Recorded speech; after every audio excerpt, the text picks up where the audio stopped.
Сәлем достар, біз бүгін ағылшын тіліндегі екі әріптің қосындысы бір дыбыс береді. Осыны үйренетін боламыз.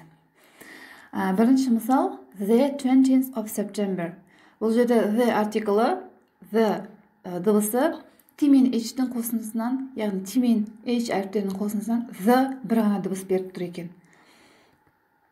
Келесі ол бізде shop. Яғни shop дегеніміз дүкен. Ш. Ағылшын тілінде ш әрпі жоқ, бірақ біз S және H әріптерінің қосындысымен ш дыбысын шығарып алдық. Келесі ол бізде chair, орындық. Chair. Ағылшын тілінде ч дыбысы жоқ болғандықтан C және H әріптерінің қосындысы ч дыбысын береді екен. Келесі I know English. Мен ағылшын тілін білемін. Бұл жерде know деген сөзіміз K мен N-нің қосындысынан N дыбысын беріп тұр.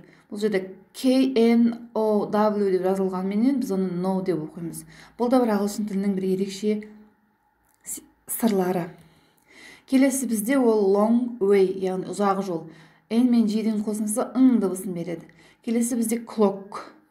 Ең соңында көріп тұрғаныңыз қызыл түспен жазылған C мен K бізге К дыбысын береді. Clock. Келесі бізде night. G-H-T әріптерінің қосындысы ол бізде Т дыбысын береді екен.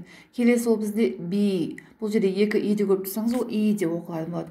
Келесі бізде beach, яғни И мен E әріпінің қосындысы И дыбысын береді екен. Келесі ол бізде soap. Soap дегеніміз сорпа. Бұл жерде O, U әріпі O дыбысын береді. Келесі ол бізде book. Book дегеніміз кітап, иә? Бұл жерде екі O, U дыбысын беріп тұр. Міне алдарыңызға өздеріңізге мысалдарын келтірдім. Осыны жазып алсаңыздар болады.